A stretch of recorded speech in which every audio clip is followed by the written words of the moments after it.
She walked into our anniversary dinner, 7 months pregnant, and announced it was my husband's baby. What she didn't realize was that by dessert, both their lives would be completely destroyed. "Surprise, honey," Olivia chirped, her hand resting on her swollen belly as she stood next to my shell-shocked husband at Le Papillon. Those words shattered the carefully orchestrated evening I'd spent months planning. 15 years of marriage reduced to a cruel spectacle in Boston's most prestigious French restaurant. I watched them from my seat, my hand steady as I lifted my champagne glass, my expression revealing nothing of the storm brewing beneath the surface. Before we jump back in, tell us where you're tuning in from, and if this story touches you, make sure you're subscribed, because tomorrow I've saved something extra special for you. "I thought you should hear it from me directly," Olivia continued, her designer maternity dress, highlighting her obvious pregnancy. She pulled out the chair next to Marcus, my husband, who sat frozen, his face a mixture of shock and something else. Fear. He knew me too well to think this would end quietly. The candlelight caught the sapphire pendant around her neck, my mother's necklace, which had mysteriously disappeared during our summer house renovation. How fitting that she'd chosen tonight. To wear it? Another little twist of the knife. But what neither of them knew was that I'd been waiting for this moment, orchestrating every detail of what would follow. Marcus finally found his voice. "Rebecca, I can explain," he started, but I raised my hand, silencing him with a gesture. The restaurant's soft lighting caught my wedding ring, a bitter reminder of vows soon to be shattered. "Please, sit down, Olivia," I said, my voice carrying that same warmth I'd used countless times with frightened patients in my oncology ward. "Since you've made this evening so memorable, you might as well join us." The irony of my invitation was lost on them both. Olivia settled into her chair, a triumphant smile playing at her lips. At 28, she was 13 years my junior, a fact Marcus had obviously found enticing when he hired her as his new hospital administrator last year. She had no idea she was walking into a trap that had been months in the making. I glanced around Le Papillon's elegant dining room, noting the strategic placement of security cameras I'd meticulously mapped out weeks ago. Every angle would capture what was about to unfold. The maitre d' caught my eye and gave an imperceptible nod. Everything was in place. "How far along are you?" I asked, taking another sip of champagne. The vintage Dom Perignon, Marcus's favorite, had been my choice for this evening. He always did have expensive taste, in everything from women to wine. 7 months, Olivia replied, her hand protectively cradling her belly. "Due in January." She reached for Marcus's hand on the table, a gesture meant to wound. He withdrew, it quickly, his eyes darting between us. I allowed myself a small smile. 7 months, exactly as my private investigator had reported. The timing couldn't have been more perfect if I'd planned it myself. And in a way, I had. "Fascinating," I murmured, reaching for my purse. "Then you must have conceived right around the time of the hospital's annual fundraising gala, the night Marcus gave that moving speech about medical ethics and family values." The color drained slightly from Olivia's face. Marcus shifted uncomfortably in his chair, his expertise in reading patient symptoms now turned against him as he tried to decipher my too calm demeanor. "Rebecca," he began again, his voice taking on that authoritative tone he used with junior residents. "This isn't how I wanted you to find out. I was going to tell you—" "When?" I interrupted softly. "After the baby was born? Or perhaps after you'd finished transferring hospital funds into your private accounts?" The wine glass in his hand froze halfway to his lips. Olivia's triumphant smile faltered for the first time that evening. Neither of them had expected this level of knowledge, this calm recitation of facts that shouldn't have been in my possession. "I don't know what you're talking about," Marcus said, but the slight tremor in his voice betrayed him. 15 years of marriage had taught me every tell, every micro-expression that signaled his lies. I reached into my purse and withdrew an envelope, placing it carefully on the crisp white tablecloth. I think you do, just like you know about the falsified patient records, the insurance fraud, and the mysterious deaths in the experimental treatment wing. Olivia's face had lost its rosy glow. Marcus, what is she talking about? I turned to her, genuine pity mixing with satisfaction. Oh, Olivia. Did you really think you were special? That you were the first? Perhaps you should ask him about Dr. Sarah Martinez from 3 years ago. Or Nurse Jessica Thompson before that, though neither of them was foolish enough to get pregnant. The maitre d' approached our table with practiced grace, carrying another envelope. As requested, madame, he said, presenting it to me with a slight bow. Right on schedule. What's going on? Marcus demanded, his composure cracking. He hadn't noticed that I'd been orchestrating this evening from the start, that his dramatic revelation had played right into my hands. I picked up my champagne glass one final time, studying how the bubbles caught the light. This was just the beginning, the first domino in an elaborate sequence that would unravel everything Marcus had built. By morning, his perfect world, his reputation, his career, his freedom, would be in shambles. Well, I said, setting down my glass with deliberate care, since we're all sharing surprises tonight, I have a few of my own. I opened the first envelope with deliberate slowness, aware of Marcus's increasingly anxious stare. The memories of our shared past flashed through my mind as I withdrew the contents. Medical records, death certificates, and a USB drive that made Olivia's perfectly glossed lips part in surprise. What is this? Marcus demanded, his confident demeanor cracking further. His hand reached for the documents, but I held them just out of reach. History, I replied simply, laying out the first document. This is the death certificate of Janet Morrison, age 42, who died in your experimental treatment wing 3 months ago. Her insurance policy paid out $2 million. I placed another document beside it. And here's Thomas Chin, age 38. Another tragic loss in your care. Another multi-million-dollar policy. Those were legitimate deaths, Marcus protested, but his voice had lost its usual authority. Terminal patients who didn't respond to treatment. Except they weren't terminal, were they? I spread out more documents across the pristine tablecloth. These are their original medical charts, before you altered them, before you convinced them to join your experimental program, before you convinced them to change their insurance beneficiaries. Olivia's hand had dropped from her belly, her triumphant expression replaced by growing horror. Marcus, what did you do? I turned to her, my voice gentle. Did you ever wonder how he could afford that penthouse where he took you? Those weekend trips to the Hamptons? The designer wardrobe he bought you? I paused, letting the implications sink in. Blood money, Olivia. All of it. The restaurant's ambient noise seemed to fade as I continued my revelation. The other diners, the soft classical music, the gentle clink of silverware, all became background to our unfolding drama.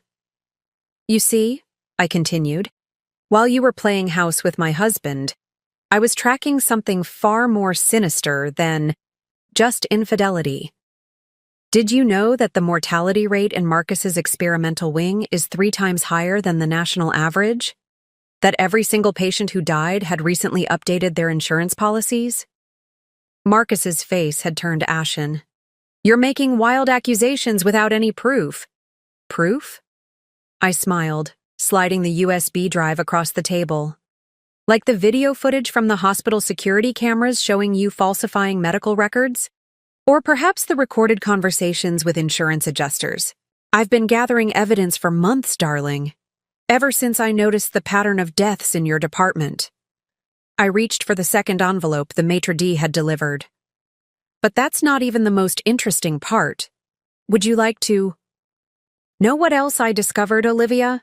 About your own medical history? Her hand instinctively went back to her pregnant belly, protective and fearful. What are you talking about? Preparing and narrating this story took us a lot of time, so if you are enjoying it, subscribe to our channel. It means a lot to us. Now back to the story. Your previous position at Memorial Hospital in Chicago, I said, watching her face carefully.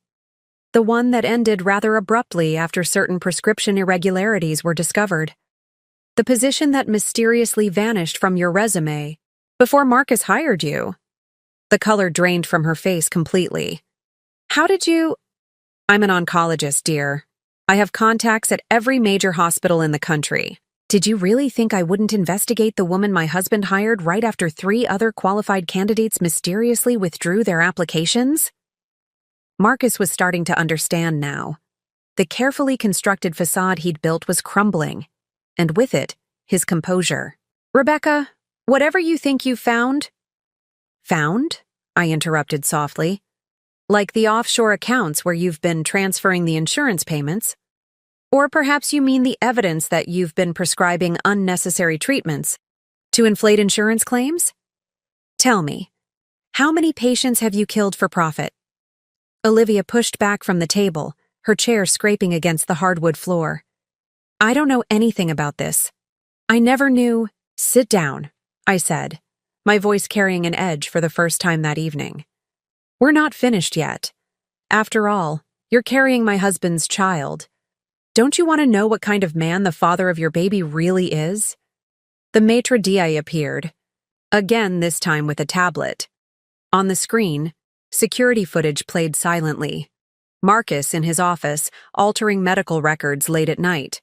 Another clip showed him meeting with insurance adjusters, then making deposits at various banks. It's amazing what people will share when they discover they've been part of a medical fraud scheme, I mused.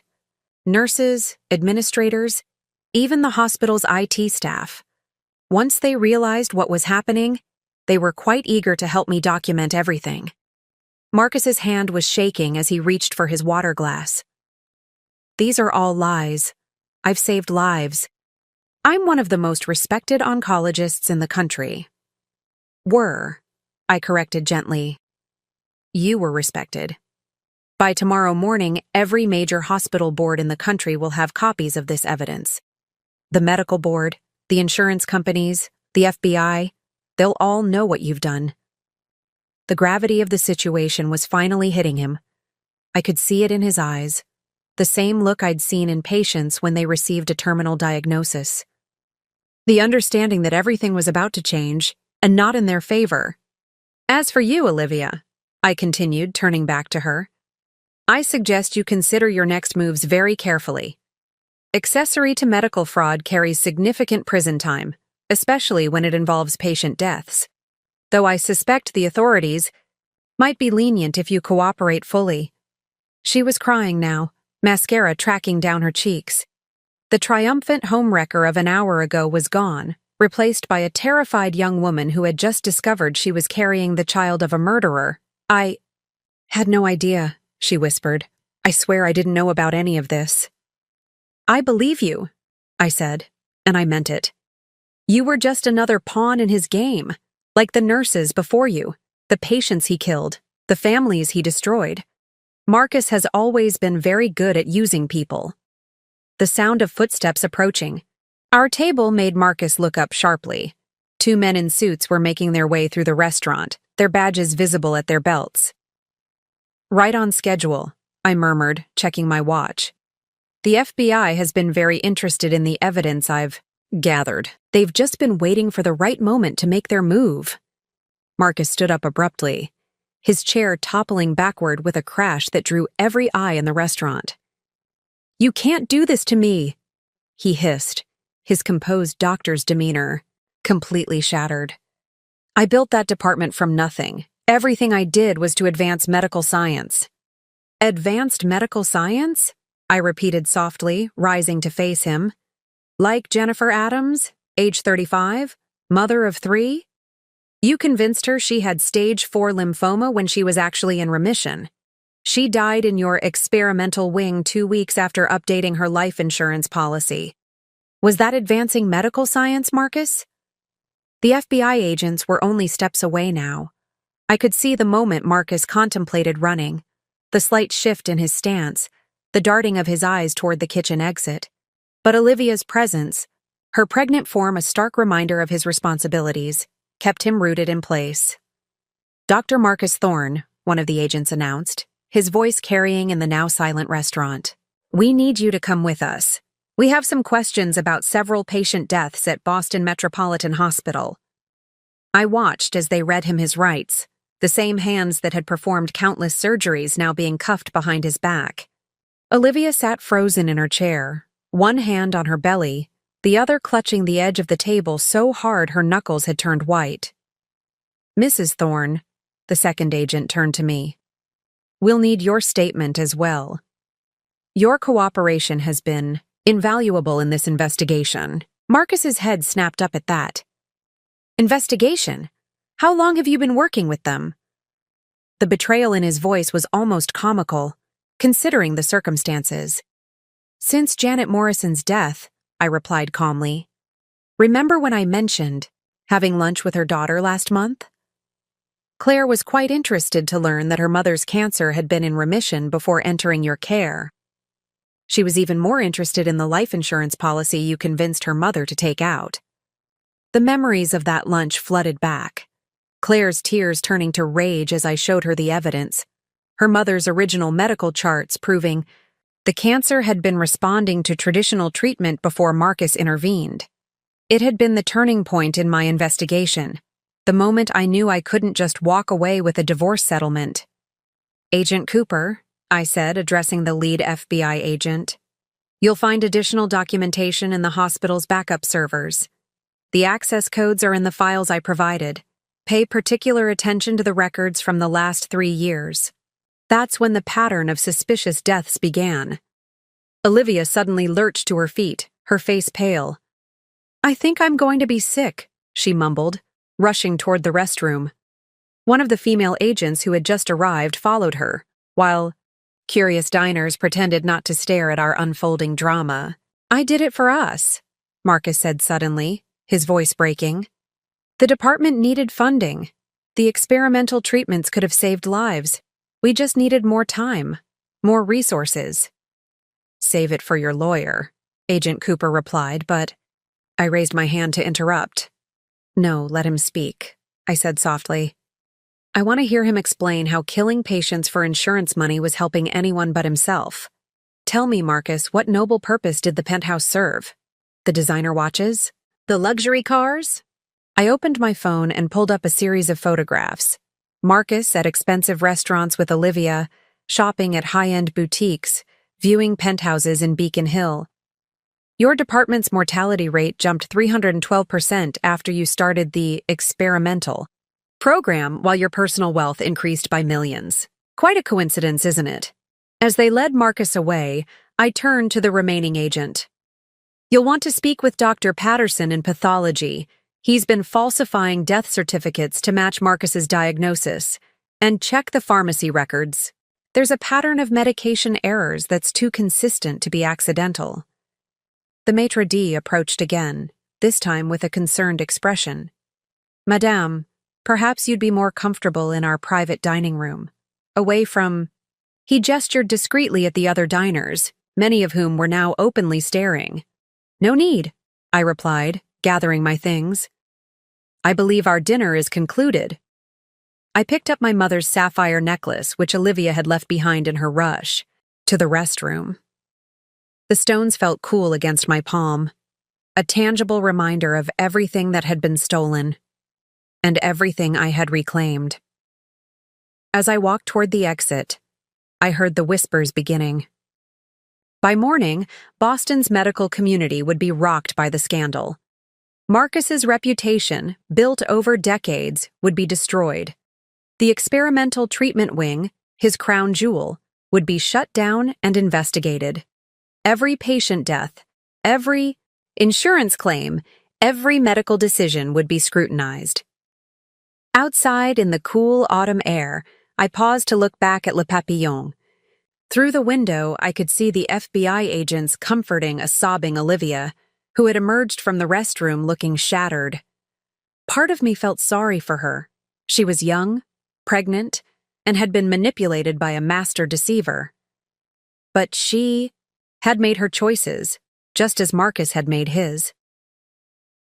My phone buzzed with a text from Claire Morrison. "Is it done?" "Yes," I replied simply. "Justice for your mother and all the others." Another text came through, this one from my contact at the medical board. "Emergency meeting called for 7 a.m. Licenses will be suspended pending investigation." Everything was unfolding exactly as planned. The carefully gathered evidence, the meticulous documentation, the strategic timing, it had all come together perfectly. Marcus had thought tonight would be his moment of triumph, his chance to humiliate me with his pregnant mistress. Instead, it had become his undoing. I slipped into the back of my waiting car, nodding to Michael, my private investigator, who sat in the driver's seat. "Well done," he said simply. "The FBI has everything they need. Everything and more," I confirmed.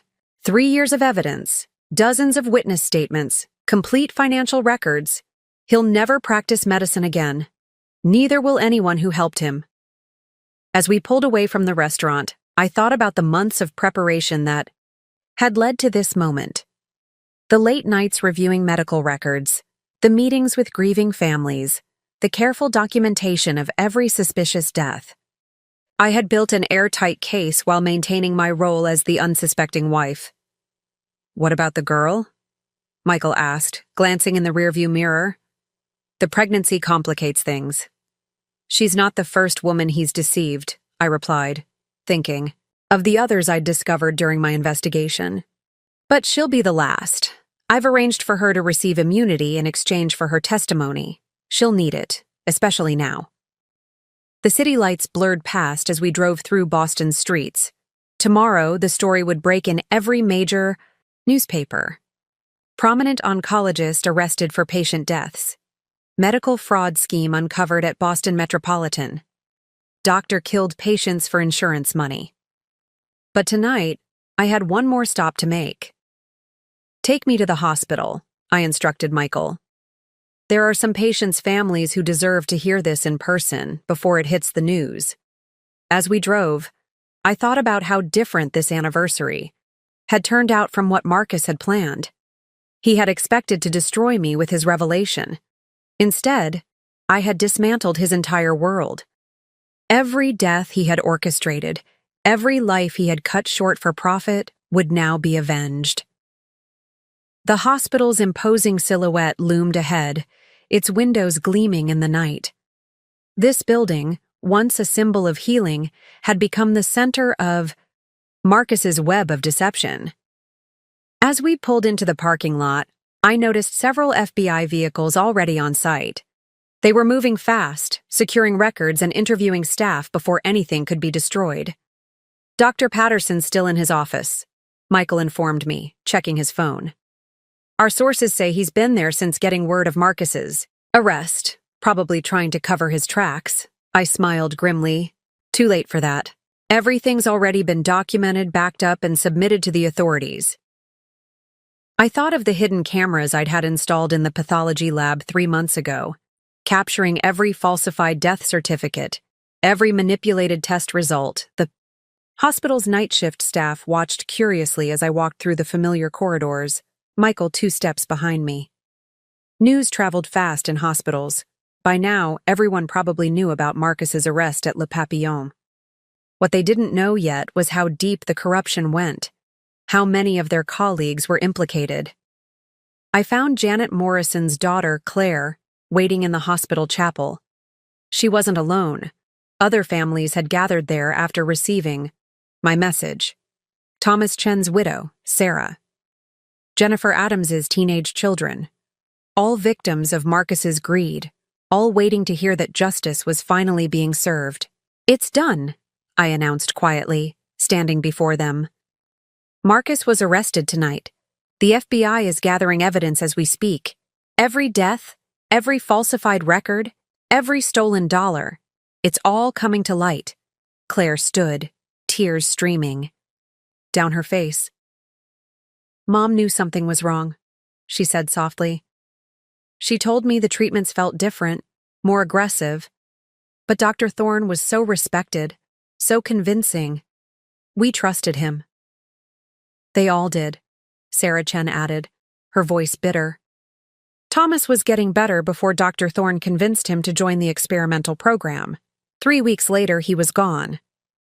I pulled out my phone, showing them the evidence I'd gathered. The FBI has everything. Proof that your loved ones were responding to traditional treatments before Marcus intervened. Records of the insurance policies he pressured them to take out. Documentation of how he systematically killed them while profiting from their deaths. Jennifer Adams's son, barely 17, looked up from his hands. What about the others? The patients still in his care? The FBI and medical board are reviewing every case, I assured him. Any patient under Marcus's care will be immediately transferred to other oncologists. A full audit of all his cases over the past 5 years is already underway. My phone buzzed, a message from Agent Cooper. Dr. Patterson just tried to leave the country. We intercepted him at Logan International. He's agreed to cooperate fully. I shared this news with the families, watching as relief and vindication washed over their faces. Patterson's cooperation would be crucial. As the pathologist who falsified death certificates, he could corroborate every detail of Marcus's scheme. There's something else you should know, I continued, taking a seat among them. Marcus's mistress is pregnant with his child. She showed up at our anniversary dinner tonight to announce it. That's when we executed the arrest. Sarah Chen laughed bitterly. Living the high life on blood money, starting a new family while we buried ours. Did she know about what he was doing? No, I replied honestly. She was just another victim of his manipulation. The FBI is offering her immunity in exchange for her testimony about the financial aspects she witnessed. She'll help strengthen the case against him. The chapel door opened, and Agent Cooper entered quietly. Mrs. Thorne, we found something in Dr. Patterson's office you need to see. I excused myself and followed him to the pathology department. The lab was crawling with FBI agents, documenting everything. On Patterson's computer screen, emails between him and Marcus detailed their scheme. How they selected patients, how they falsified results, how they split the insurance payments. There are more victims than we initially thought, Cooper said grimly. Going back at least 5 years, the death toll could be in the dozens. I felt my hands shake for the first time that night. Even after months of investigation, the scale of Marcus's crimes could still shock me. Each death represented a family destroyed, a life cut short, all to fund his lavish lifestyle and God complex. My phone buzzed again, Olivia's lawyer this time. My client is prepared to make a full statement. She has documentation of financial transactions, meetings, everything she witnessed. In exchange for immunity and witness protection. Tell her we accept, I replied. But she needs to understand. Every detail matters. Every conversation, every document, every suspicious interaction she observed. This isn't just about the money anymore. As I walked through the oncology ward, I passed the rooms where so many had died under Marcus's care. The experimental wing, his pride and joy, was now sealed with crime scene tape. Nurses who had once admired him now turned away, some crying, others angry at their unwitting role in his crimes. Back in the chapel, I shared the latest developments with the families. This is bigger than we thought, I admitted, but that means more justice, more answers, more closure for everyone affected. What happens now? Claire asked, clutching her mother's photograph. Now, I said, we make sure this never happens again. The hospital board meets tomorrow morning. Every doctor who participated in or knew about these crimes will lose their license. The FBI is tracking down every penny of insurance money. And Marcus, he'll spend the rest of his life in prison, thinking about every life he destroyed. As if on cue, my phone lit up with news alerts. The story was breaking. Prominent Boston oncologist arrested for patient deaths. Medical horror, doctor killed for insurance money. Pregnant mistress reveals all in hospital murder scheme. The families huddled together, reading the headlines. Their private grief was becoming public vindication. Their suspicions, dismissed for so long, were finally proven right. And Marcus's carefully constructed reputation was crumbling in real time. Dawn was breaking over Boston when I finally left the hospital. The night shift was ending, passing their duties to fresh-faced morning staff who arrived to find their workplace transformed into a crime scene. News vans had already gathered outside, their satellite dishes reaching toward the brightening sky like mechanical flowers. "Dr. Rebecca Thorne," reporters called out as I emerged. "Did you know about your husband's crimes? What about his pregnant mistress? How long has this been going on?" I paused at the top of the steps, considering my response. The story I told now would set the tone for everything that followed. "This is not about a husband's infidelity," I said clearly into the forest of microphones. "This is about dozens of families who trusted their loved ones to our care, only to have that trust betrayed in the most horrific way possible. Every question should be about them, not about my marriage." My phone hadn't stopped buzzing since the story broke. Hospital board members, other oncologists, former patients' families, all wanting to know if their cases were affected, if their loved ones had been victims. Each message was another crack in the foundation of Marcus's legacy. The hospital's legal team is assembling in the conference room, Michael informed me as we got back into the car. "They're talking about damage control." I smiled grimly. "Too late for that. I've already sent copies of everything to every major medical board in the country. By noon, there won't be a hospital administrator in America who doesn't know exactly what happened here." The morning sun cast long shadows across the city as we drove to my next appointment.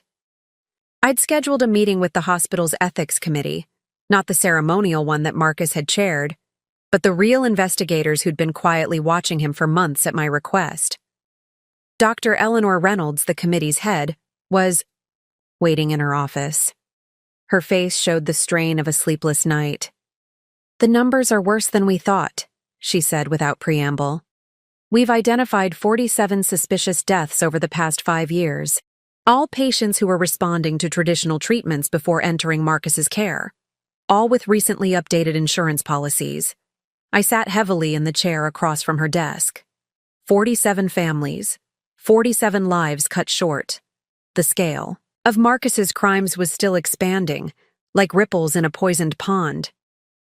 "There's more," Eleanor continued, sliding a folder across her desk. "We found evidence that he was planning to expand the program. He'd already identified 20 more patients for his experimental treatments. If you hadn't stopped him—" "Show me," I said, opening the folder.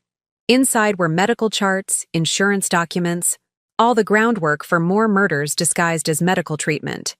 My hands trembled as I recognized names, current patients, people I passed in the hospital, corridors, faces I knew.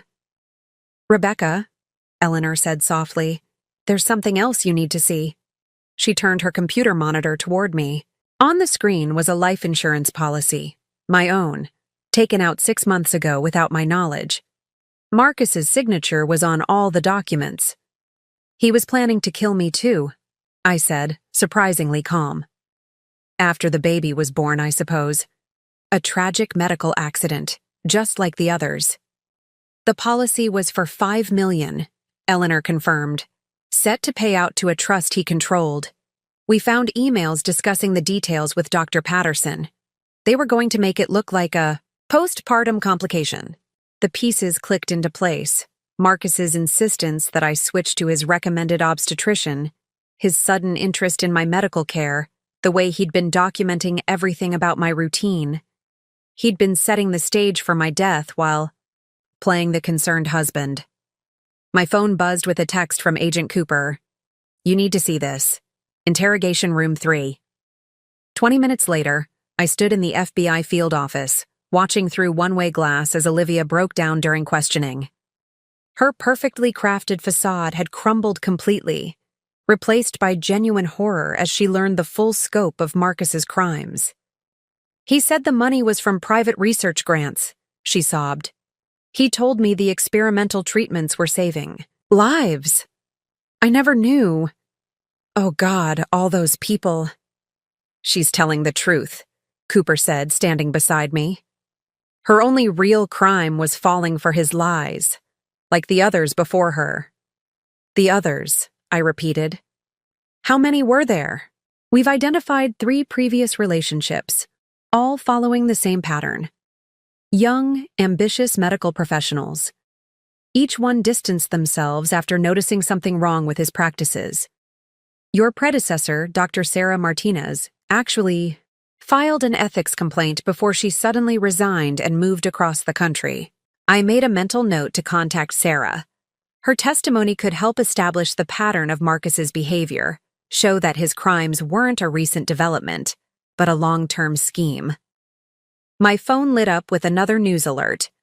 Hospital board announces emergency session.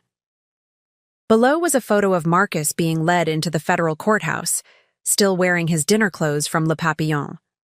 The man who'd left our house that morning planning to humiliate me with his pregnant mistress was now facing multiple murder charges. "Mrs. Thorne?" A young FBI agent approached with a fresh stack of documents. "We found these in Dr. Patterson's home safe. They appear to be records of payments, dates going back 6 years." I began sorting through the papers, each page adding to the mountain of evidence: bank transfers, offshore accounts, coded references to patient names. Patterson had documented everything. His meticulous record-keeping would be Marcus's final undoing. "The DA is pushing for multiple life sentences," Cooper informed me. "No chance of parole. Given the number of victims and the premeditated nature of the crimes, it's practically guaranteed." I thought of the families in the hospital chapel, of Claire Morrison clutching her mother's photograph, of Jennifer Adams' teenage children trying to understand why their mother had died. They would all get their day in court, their chance to face Marcus and tell him exactly what he'd stolen from them. "What about the hospital?" I asked. "The administrators who looked the other way? The nurses who suspected something but stayed quiet?" "We're building cases against everyone involved," Cooper assured me. "Dr. Patterson's cooperation is key. He's naming names, providing dates, confirming every detail of the scheme. No one who participated or covered up these crimes will escape. Justice." Outside, the morning traffic was building as Boston came to life. Somewhere in the city, Marcus sat in a holding cell, probably still believing he could talk his way out of this. He'd always been convinced of his own brilliance, his ability to manipulate any situation to his advantage. That same arrogance had made him sloppy, leaving a trail of evidence that had led to this moment. "Dr. Thorne," a young intern rushed up to me as I entered the hospital for the emergency board meeting. "You need to see this. We found something," in Dr. Thorne's private office. I followed her through the familiar corridors, now bustling with FBI agents and hospital security. Marcus's office, once a shrine to his achievements with its wall of awards and accolades, was being systematically dismantled. Every certificate was being checked for authenticity, every achievement verified. Behind a false panel in his desk, they'd found a laptop. Not his regular work computer, but a separate machine used solely for tracking his criminal enterprise. As the FBI's tech team worked to decrypt it, fragments of information were already emerging: patient lists, payment schedules, death projections calculated with horrifying precision. "He had it all planned out," Agent Cooper explained, showing me the spreadsheets.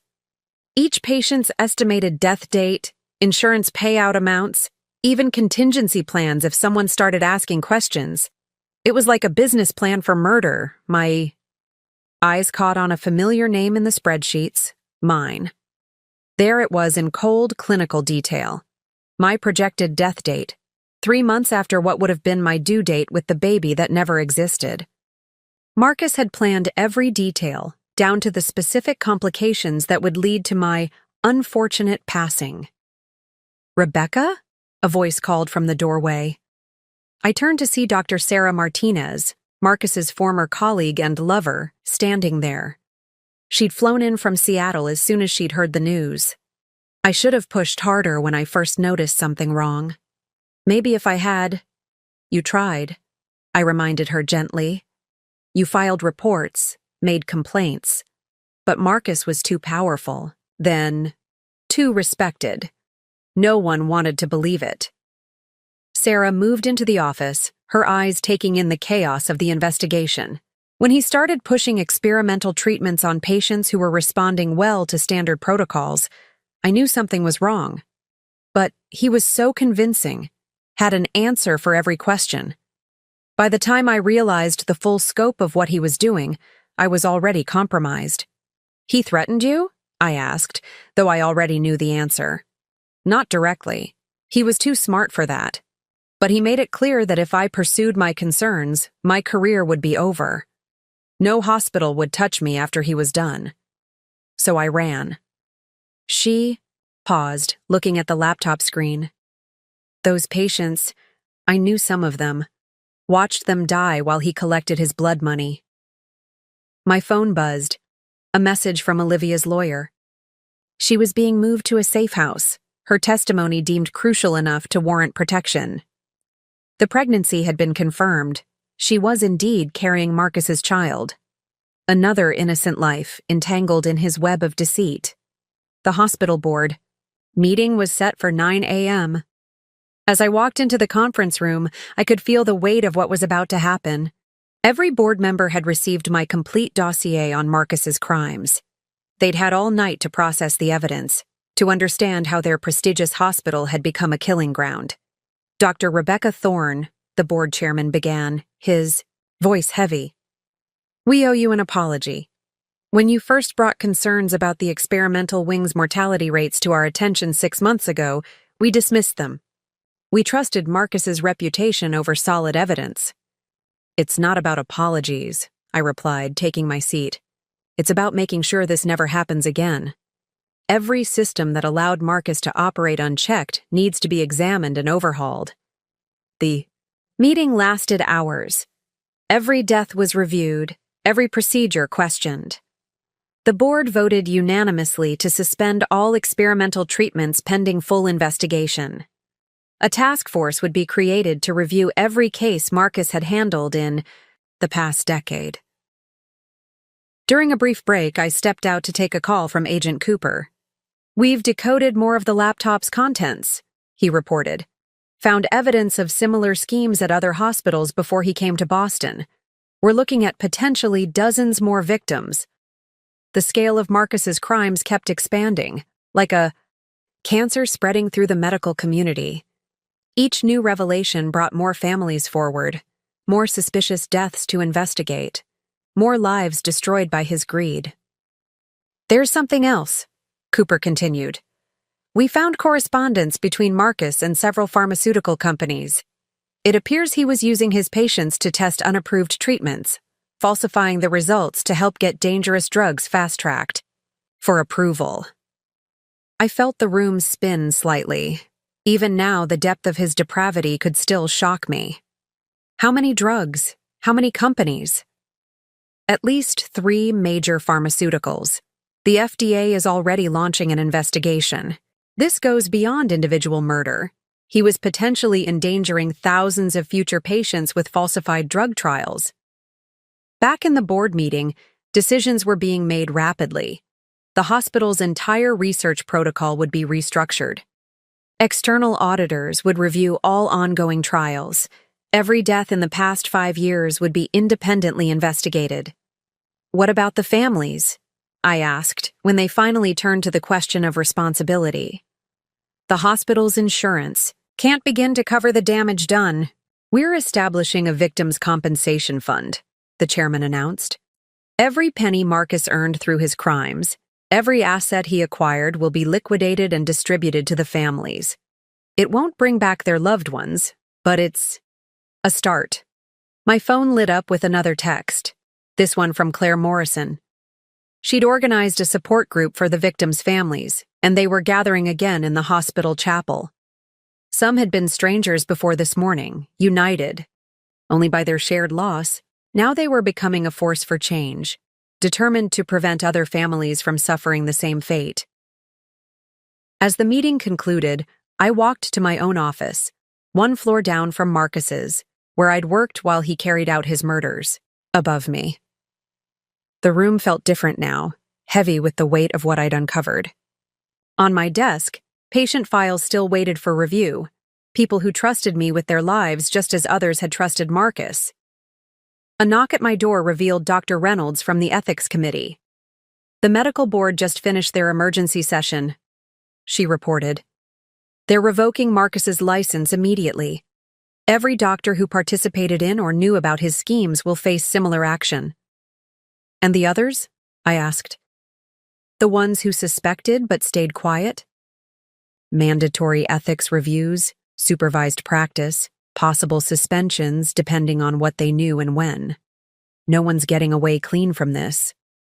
I nodded, turning to look out my window at the hospital grounds below.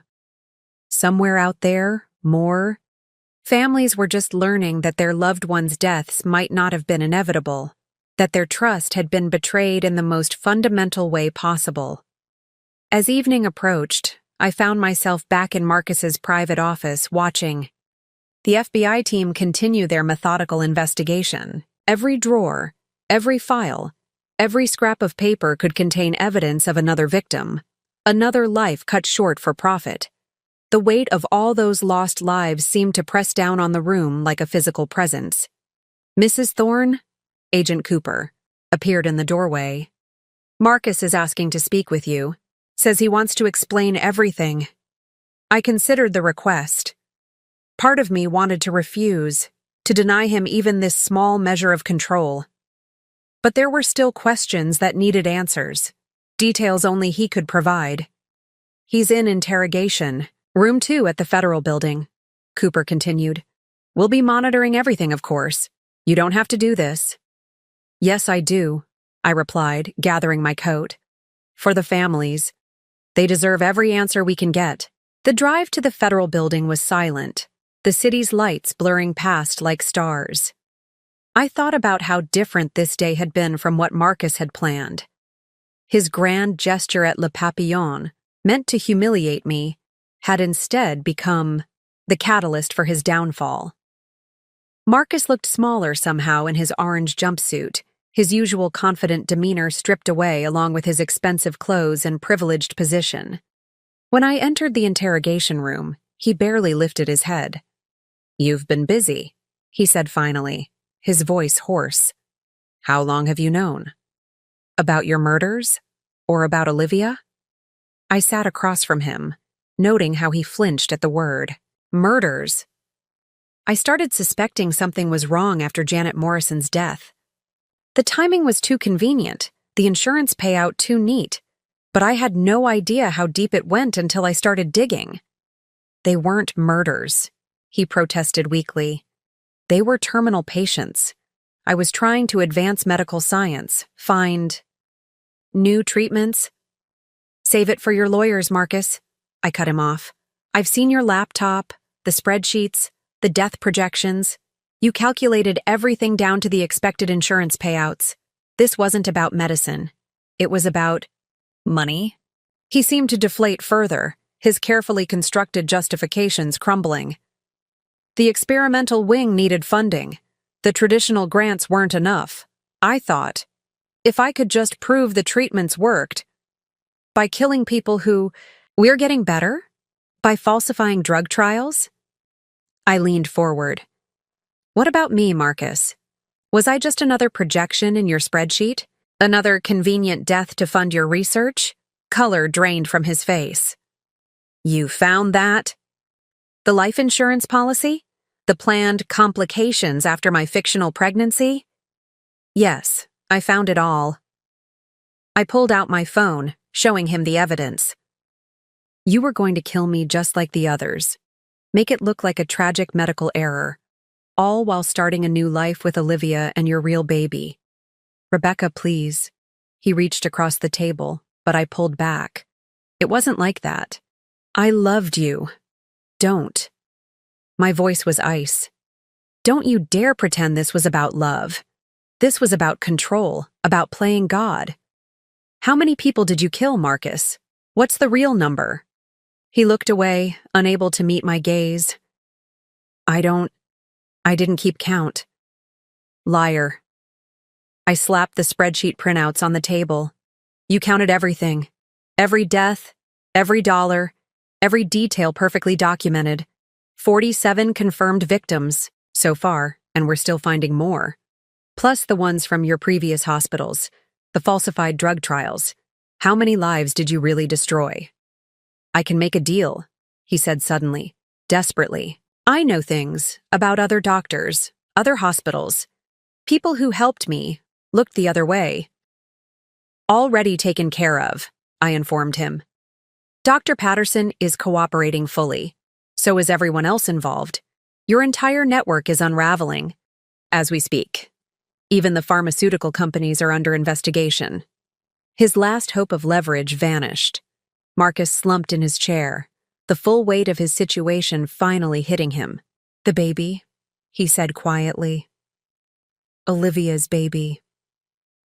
We'll never know you, I finished for him. Olivia's in witness protection. She'll testify against you, then disappear to start a new life. Your child will never have to carry the burden of your name or your crimes. You've thought of everything, haven't you? A hint of his old bitterness crept into his voice. The perfect revenge. This isn't about revenge, Marcus. It's about justice.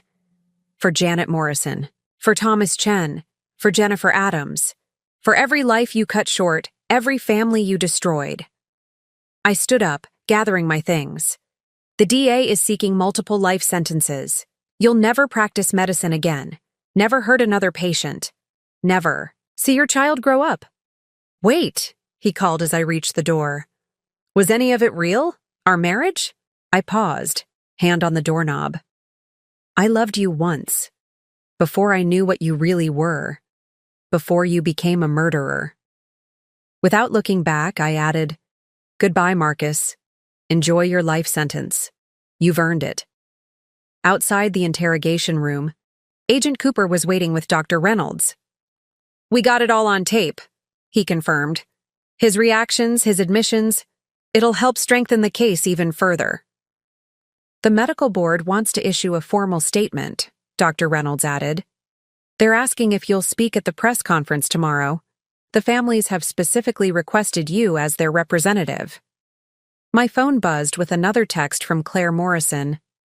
The support group had grown, now including families from Marcus's previous hospitals. They were organizing, planning to lobby for stricter oversight of experimental treatments, better protection for patients. One more stop, I told Cooper. I need to see Olivia before she's moved to witness protection. The safe house was in a quiet suburb, unmarked and unremarkable. Olivia sat in the living room, her hands protectively cradling her pregnant belly.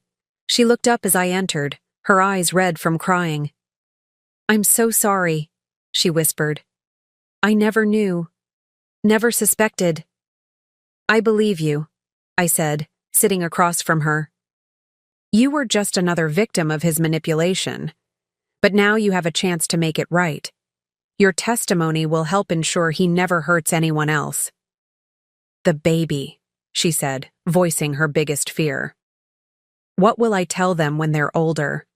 How do you explain that their father is a serial killer? You tell them the truth, that you were strong enough to help stop him, that you chose justice over silence, that you protected them by making sure their father could never harm anyone else. 1 year later, the courtroom was packed for Marcus's sentencing. Families of his victims filled the gallery, each holding photographs of their loved ones. I sat in the front row beside Claire Morrison, watching as the man I'd once loved faced justice for his crimes. The trial had been exhaustive, lasting months as every death was examined, every piece of evidence scrutinized.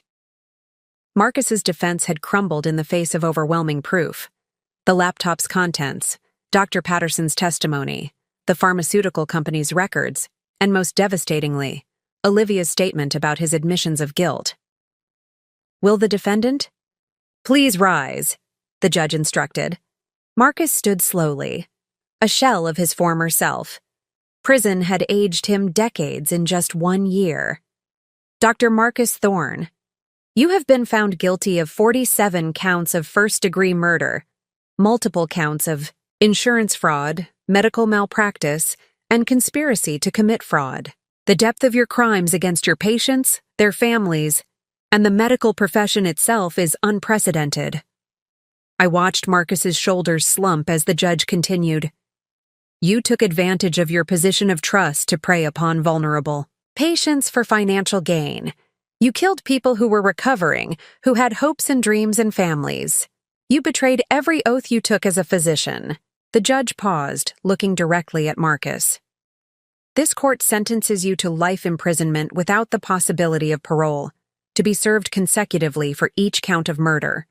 You will never practice medicine again. You will never profit from your crimes. You will spend the rest of your life reflecting on the lives you destroyed." As Marcus was led away, I felt Claire squeeze my hand. Her mother's case had been among the first I'd discovered, the one that had started my investigation. Now, finally, she had justice. Outside the courthouse, reporters gathered for statements. The victims' families had asked me to speak for them, to give voice to their collective grief and triumph. "Today marks the end of a dark chapter in medical history," I began, looking into the cameras. "But it also marks a beginning. The Marcus Thorne Patient Protection Act, drafted by our survivors group and supported by medical boards nationwide, will ensure stricter oversight of experimental treatments.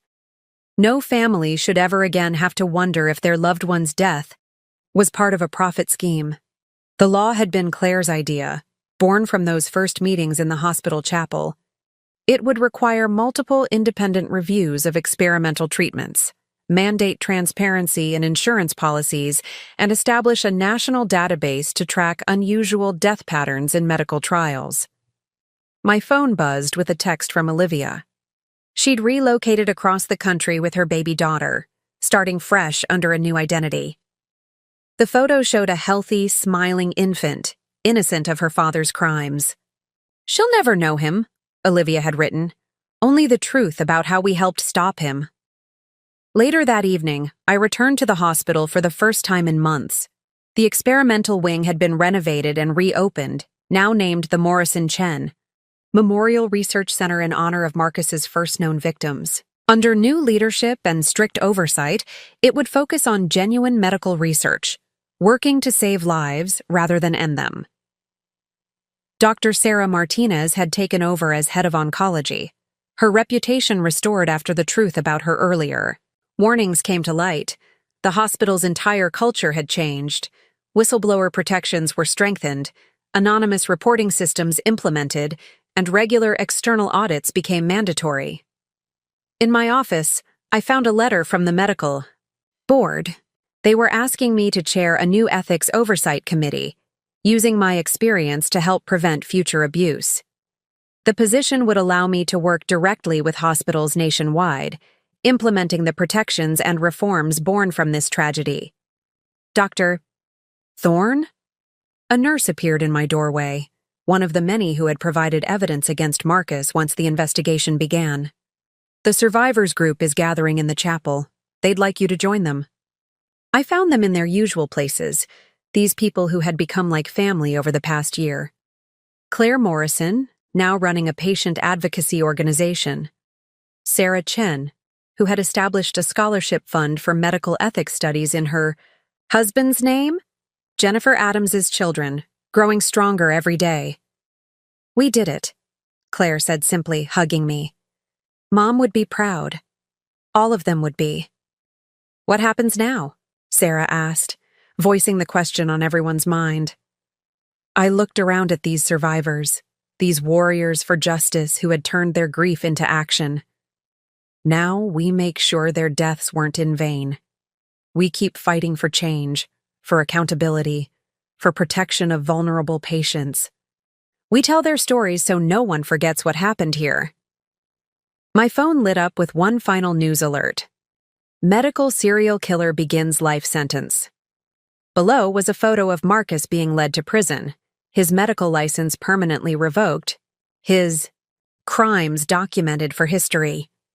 The man who had planned to humiliate me with his pregnant mistress at our anniversary dinner had instead engineered his own destruction. As I drove home that night, I thought about the journey that had brought us here.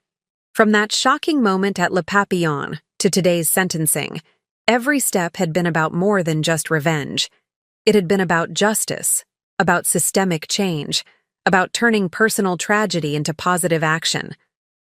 Marcus had thought bringing Olivia to our anniversary dinner would be his moment of triumph.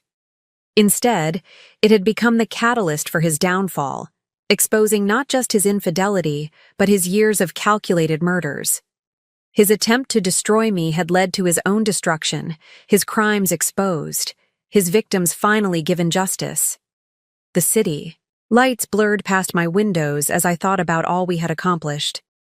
47 families had closure. Countless future patients would be protected by new laws and oversight. A killer had been stopped, a corrupt system exposed and reformed. Tomorrow would bring new challenges, implementing the Protection Act, working with other hospitals to prevent similar crimes, supporting the ongoing survivors network. But tonight, I could rest knowing that justice had been served, that the truth had finally come to light. Marcus had brought his pregnant mistress to our anniversary dinner, thinking it would be his moment of victory. Instead, it had become the beginning of his end, the first step toward justice for all his victims. Sometimes I realized the best revenge isn't about destroying someone. It's about exposing the truth and ensuring they can never harm anyone else again. 5 years later, the Morrison Chen Memorial Research Center gleamed in the morning sun as I walked up its familiar steps. The building had been completely transformed from the dark days of Marcus's crimes, now a beacon of hope and ethical medical research. Today marked a special milestone, the graduation of our first class of medical ethics fellows, trained specifically in preventing and identifying healthcare fraud. Dr. Thorne, a familiar voice called out. I turned to see Olivia, now going by Sarah Williams, approaching with her daughter Emma. At 5 years old, Emma was a bright, curious child who had never known her father's darkness. They had flown in secretly for this ceremony, their new identities still protected but secure enough now for occasional visits. The changes you've made here, Olivia said, looking up at the building. It's incredible. Emma, this is where Mommy helped make hospitals safer for everyone. Emma smiled shyly, clutching her mother's hand. She had Marcus's eyes, but Olivia's gentle spirit. Thanks to the Witness Protection Program and Olivia's courage in testifying, Emma would grow up free from her father's shadow, knowing only that her mother had helped stop bad people from hurting others. Inside my office, now decorated with awards and recognition for our patient protection initiatives, I found Claire Morrison waiting. She had become the national face of our advocacy movement, turning her mother's tragic death into a catalyst for change across the medical industry. The latest numbers are in, she announced, spreading reports across my desk. Patient mortality rates in experimental treatments have dropped 68% nationwide since the Protection Act was implemented. We're saving lives, Rebecca. I picked up one of the reports, noting the familiar hospital names. Every institution where Marcus had worked had undergone complete overhauls of their oversight systems. His crimes had exposed weaknesses in the entire medical establishment, leading to reforms that reached far beyond Boston. Dr. Patterson is being released next week, Claire continued, watching my reaction. Unlike Marcus, his former accomplice, had served a shorter sentence in exchange for his complete cooperation. He's agreed to join our speaking circuit, sharing his story to help other medical professionals recognize and report fraud. My phone buzzed with a news alert. Another hospital had adopted our protection protocols.